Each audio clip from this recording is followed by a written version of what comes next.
Capability is key. Honestly, and the others go with the ethics of profession and ethics of living. Why should you want to be a dishonest person? In any society that you are, you must make sure that you're credible. Whether you're a pepper seller or you're a tenant in a building or you're the owner of the building, credibility is key in the world, all over the world. Nobody respects you if you're not a credible person. You might get away with loads and loads and loads of things, but nobody will respect you. So those things are very key towards existence and progress. People talk about prayers. I agree. I mean, you should be prayerful. But even in prayer, even when I hear people pray, I'm sometimes amazed when they pray.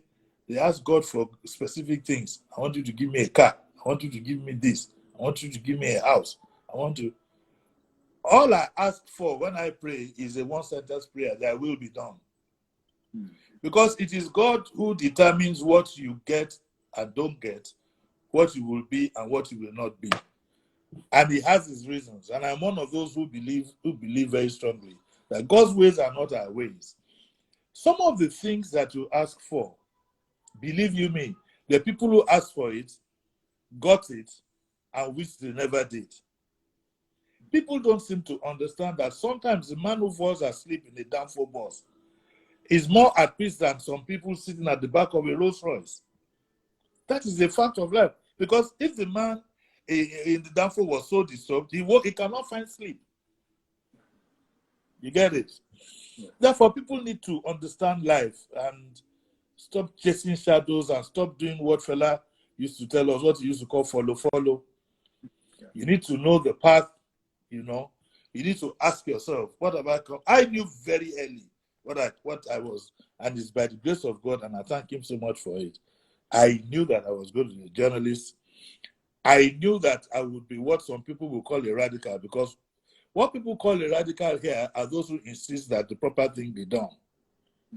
Those who cannot, we know that he embezzled, but at least he did this and he did that. But why should he in the first instance? There are people who haven't done so and are okay. I look at life and I look at some people, some of those who lead us.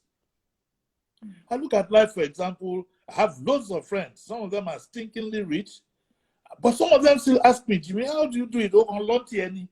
Well, I keep my altitude at a safe altitude. I don't want to be a rocket. I'm happy enough to be a helicopter. Level to yeni. Make person not do pass himself, So don't let me take too much of your time on that so that you can ask me some other things. All right, thank you so much, Jimmy. So Jimmy, can you share with us one decision that you made early in life that has transformed, shaped who you are today? One decision, if there are two, is fine. Decision that you made growing up that has shaped who you are today. I think that insistence to my dad that I won't be a lawyer is one. In fact, it almost got to a point where when I had my A-levels, 3 A-levels, my dad wanted me to do prelim in Ife law. Indeed, I was sent to the dean. And Dr. Elias Dr. Elias, Tassim Elias was my godfather. I'm surrounded by lawyers, though. I'm surrounded by lawyers. You won't believe it. My younger brother is a lawyer. My dad was a lawyer. My wife is a lawyer. I'm surrounded by lawyers. I mean, so my godfather was Dr. Elias. He taught me how to eat and things like that. But I was clear-minded.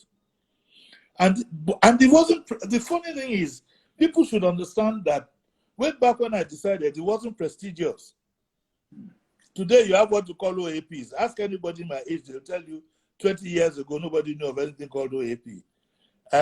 Journalism was seen as cola-eating people, cigarette-smoking drunkards, who caused trouble in society. I was glad to be that. Did my association with fella help in that regard? Maybe. But I'd always had the decision to keep my life simple, and steady. I owe some of that, a lot of that to God, and some of that to him. Now, don't get it wrong. I was not his friend or associate, but I was maybe what you would call, for want of a better word, his disciple. And that also applies to Wole Soyinka too. You can see that those two people, famous as they are not rich. Wole Soyinka, they are not rich, but they are accomplished. And that was, I never wanted to be rich. So I'm not disappointed. I just wanted to be acknowledged for what I do. And I thank God for giving me that kind of thinking very early in life. Okay? Yeah. Thank you so much. You mentioned that because of how you were thinking that made a tremendous impact to who you are. Can you share with us what you have listened to or what you have read recently that has inspired you greatly? Recently? Yes, I don't read again. My eyes are weak. Or something they have listened to. Excuse me, I was just joking. I was pulling your leg. But I don't read. These days you are distracted by social media. I'm surrounded. As I'm talking to you, I'm in my study at home, and I'm surrounded by everything. I have one TV on. I have one desktop on. I have this phone on. My whatever is playing music in my bedroom. So there's so much that I miss those good old reading days. But I encourage people to read if they can. I'm too distracted because of my job. Because of my job, I'm going to run a program on Tuesday. Therefore, I'm looking around for ideas and so on and so forth. What has inspired me lately? Very little. Very little. I'm sorry, maybe something has, but I don't think I can remember it. In fact, if anything, I've been downcast and been disappointed. Now, that could be, apart from the political situation in the world itself, that could also be a situation of, I've lost so many people in the past 6 months. I look at people who say there's no COVID or who say vaccines are not necessary, and I laugh at them. I know that just 2 days ago, I lost another one. Okay? And all the ones that I lost never took the vaccine. How did we know? Because even the one that I lost recently was a strong anti-vaccine advocate. Okay, so I can't think of what, when you use the word lately, I can't think of what has inspired me lately. Because even initially, the NSAS, whatever, activity, I won't say it inspired me, but I had more than a passing interest in it. But later, I got disappointed because only God knows what brought that about. And only God knows where it ended or it will end. But I don't have a clear understanding of what took place there. If you have an analytical mind, you'll always be a skeptic. You continue to ask questions after questions after questions after questions. I read the submission of one gentleman, I've forgotten his name, was on Facebook on that NSAS activity. It was super. If I remember the name, I'll post it on my Instagram on your page. If I remember his name, I will let you know. In reality, the way the world is going, I'm not too inspired by too many things. There are too many sad things, but we thank God for his mercies. Yeah. All right, Uncle Jimmy, can you share with us one advice that you have received from someone that has made a tremendous impact to who you are today? One advice or two that you have received from someone. That's very simple. If you wake me up to ask me, I'll tell you. Fella used to tell me that, my brother, you must always know your limits. He told me personally, he said, you must always know your limits. And you see, a lot of people never understood that guy. People looked at him from the standpoint of him smoking grass and whatever. That's his business. I mean, I all through I was with him, I never indulged in it until one day I decided to taste it. By that time, I was almost 30. Out of curiosity that, okay, let me see what it looks like. And since then, I've always said that nobody should ever try it. But a lot of the things he said made a lot of sense. And that's why don't judge people at sight. When people say you cannot judge a book by its cover, don't be prejudiced.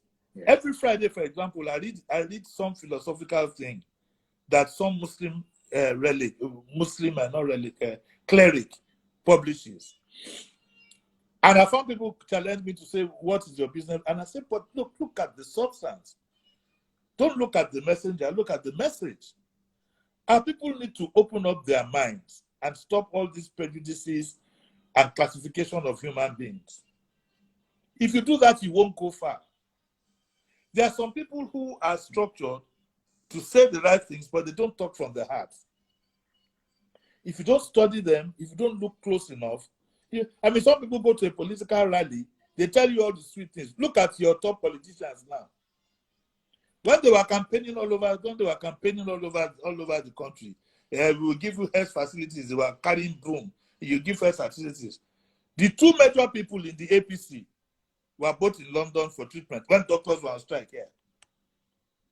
Not only did they do that, the silly politicians, their silly colleagues, started visiting them and taking selfies and sending the photographs home. Now tell me, if you do that, what is the message that you think you are sending home by publishing these photographs?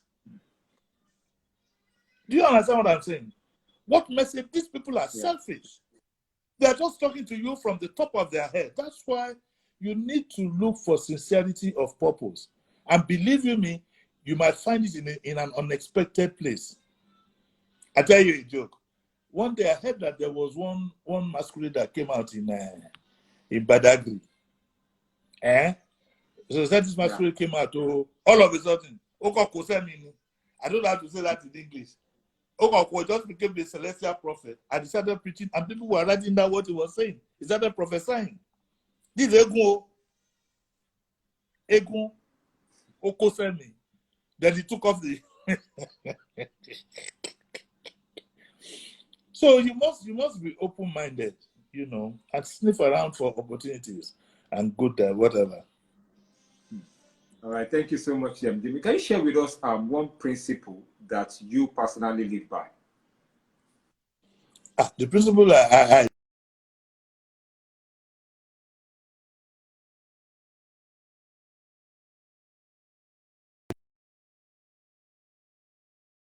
think we're off again. I think, can you hear me from where you are? You can? Are you sure? Yeah. He can't. Oh, no, there we go again. I can hear you now. Okay. Yes. I said live and let live. Live and let live. It's all encompassing. Mind your own business. Don't interfere in other people's things. Some things, let me tell you, some things. Let me give you a small example of the way how insensitive we are sometimes. You go to greet somebody who is bereaved and you begin to question him what happened. Why didn't they open the door that time? If 100 people come to visit the bereaved and ask him the same question, in what state of mind do you think he will be? So think before you act. Think before you talk and mind your own business. Thank you so much. Can you share with us, if you are given an opportunity to speak to the whole world for 1 minute, what are you going to talk about? Give you an opportunity to speak to the whole world for 1 minute. I'll be overwhelmed. How can you tell me to speak to the whole world for 1 minute? I'll be overwhelmed. But talking seriously, I would just ask for peace, really. Peace amongst people. I don't know why we can't live peacefully amongst ourselves in the world. I honestly don't know why. I can't explain it. Some of the issues that crop up, I look at them and look, I grew up in, there's a place in Lagos Island, Campus Square. By that square, there's a house that borders the square. There's a house that borders the square. Yeah. It looks like what you would now call a duplex, but it's a very old house. On the left are my mother's family, Ali. On the right are their first cousins. Two brothers built houses next to each other. The ones on the left are Muslims. The ones on the right are Christians. They're Catholics. And there's been no problem. There was a time in Lagos here, the lawyer to the Catholic Church was the chief imam of Jamaatul Islamiyah. Yeah. So what has now happened today that we find it so difficult? We've all been subjected to mischief, and the mischief really has been to the benefit of other people. When I look at the situation in my country, I just laugh at some of the things that we do. People don't know that the social media can be used as a weapon against them. They call it freedom, but they know that freedom will always scatter you. You will never be united. When you have a foreign country setting up radio station in your country, in your national languages, what does it tell you? When you have ask yourself, why, for example, did the BBC, why do they have BBC Yoruba, BBC Igbo, BBC, is this place Britain? We still don't understand the power of information. What information can do, 20 years of slavery could not have done. Now, with all of what in Africa today, we are going on to under a second slavery because we don't understand the issues. You have CNN to take care of the Americans.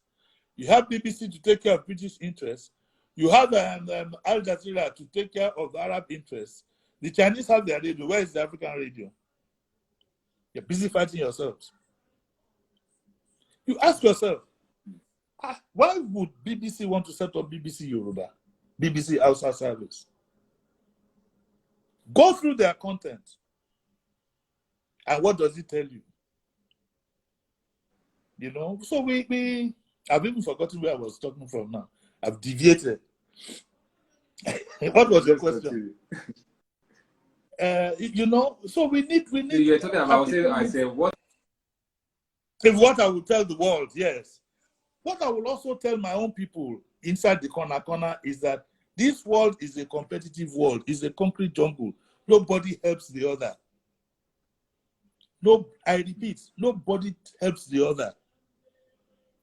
Even when the Oyibo man opens the door for illegal immigrants, they have a reason for doing so. It's cheap labor. That's what it's called. They hide them under agency work. So we need to get that. Nobody is out there to help you. It's a complete world. It's a competitive world. You have to go out there and fight it out. And just like it happens in houses, just like it happens in families, do not let the outsider come and scatter your family. Thank you so much, Jimmy. Yeah, okay, go on. All right. So thank you so much. Jimmy, what advice are you going to give to someone that wants to go in the line of the career that you are on right now? What advice are you going to give to that kind of person? Let him first of all there's no advice than let him first of all be sure. Let him do his research, find out what it takes, and let him answer that question truly to himself. Don't do these things because Jimmy Disu did it, or I should go and carry a saxophone and say because fella played music and was popular, I want to do the same. Discover yourself is very, very important. And your mind will never lie to you. Like Yorubas will say, there is something in your mind that will tell you this thing I can do, this one I cannot. There is something. Except you are not a conscious person. So that is the starting point. After that, make sure you understand the profession very well and then do your best to excel. Thank you so much, Jimmy. You can share with us what you wish you have known earlier before you started your career. What is one thing you wish you knew earlier before you started your career as a journalist? That's a good one because I started my career from my A-level points when I did my VAC job, when I did HSC. I now understand life better than I did at that time. I now understand that there are some things that are achievable and some things that are not. I now understand that evil and good will always exist side by side. You are the one who has to decide on what side of the divide you want to be. So that it helps you in God, and that is what is called experience. And that is why you find that when I'm doing my analysis, for example, some people expect me sometimes to come and throw a grenade in a burning fire. It's because of what I've seen.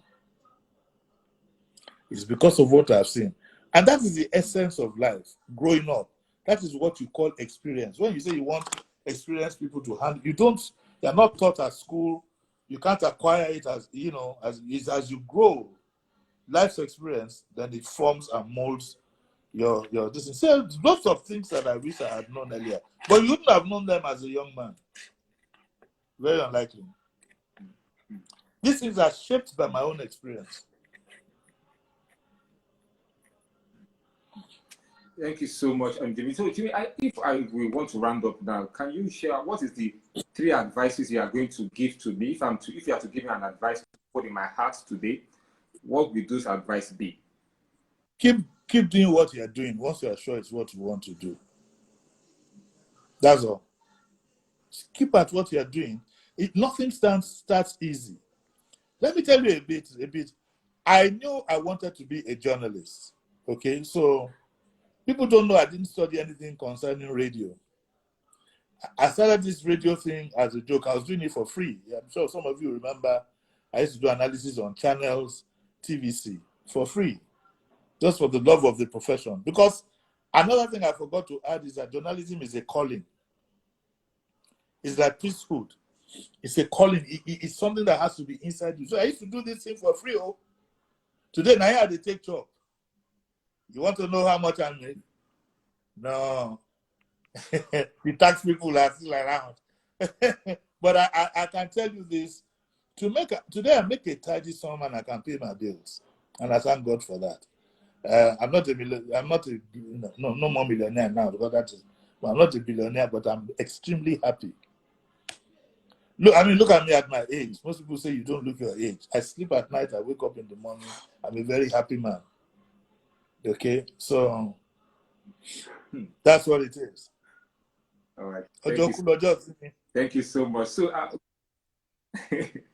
all right, now with all these years as a journalist, what is the one thing that has always kept you, or what is the one thing that has always motivated you to continue this journey? It's a calling. It is a calling. Because even when I wasn't into full-time journalism, like I told you, I did some analysis on channels, but I did TVC for over a year. Free of charge. I wake up very early in the morning. It's a calling. If you don't have it, you don't have it. If you are on the coup that failed before Babangida moved to this, I got up from my house and drove to Obalende. I wanted to see with my koro eye. That was the first thing I knew, that when you are watching a movie and you see bullets flying, in real life, it doesn't look like that too. I drove to Obalende. So it's a calling. Excuse me, it's a calling. If you don't have it, you don't have it. A lot of people have exploited it. They've exploited it. But again, I learned this thing from Fela Kuti. I asked him one day, Fela, how come you charge 1 naira for your gate fee? Isn't it too small? 1 naira to see Fela. And he said that, my brother, my joy is to spread my music for people. There's a guy in Ikeja, by Ikeja bus stop. Fela said he can be playing his tapes. He can record for people free of charge. It's a calling. When you have if you follow your calling, true to type, the rest will take care of itself. You will never go hungry. You might not be super rich. Like Fela wasn't a super rich guy, but he was a contented guy. And I think I'd rather be a contented guy and a man at peace with himself than be super rich and be jumping every time somebody knocks my door. All right, thank you so much, Jimmy. It has been a wonderful moment with you on the Talk Influence. Thank you. Amazing lessons that you have shared with me. Please, people, go for of course, as Jimmy Disu. Of course, he's on Instagram, he's on LinkedIn. If you have more questions for him. So, Jimmy, is there any other thing that you're working on that you want? Is there any what? So, is there any other thing you're working on that you want people, of course, to know about? Where can we, of course, reach you if people want to reach you? For people that are watching us right now. No. I'm winding down. In a few years from now, I'll be 70. So you must also follow the course of nature, so that you don't overstretch yourself. I'm beginning to wind down bit by bit. But I'll be here for as long as I can open this mouth and the voice can come out of it. I will talk. Thank you so much, Jimmy. It has been a wonderful moment with you right here on Talk Influencers. We are so delighted to have you. Thank you for all the lessons that you have shared. Honestly, for us at Talk Influencers, and I believe that people that are watching us, they've learned tremendously from the lessons that you have shared with us today. Even as we round up now, Chibi, for life generally, what can you say is, how do you say about life? What is your thoughts on life generally? I think we mentioned that somewhat in another manner. Do unto others as you want others to do unto you. And try and live a peaceful life and, follow your path. Discover your path and follow it. Ma, how do I translate? You translate for me. Ma fiagbala go tishe. Translate it to English. Or you want me to put the call through to Sheriff? Okay.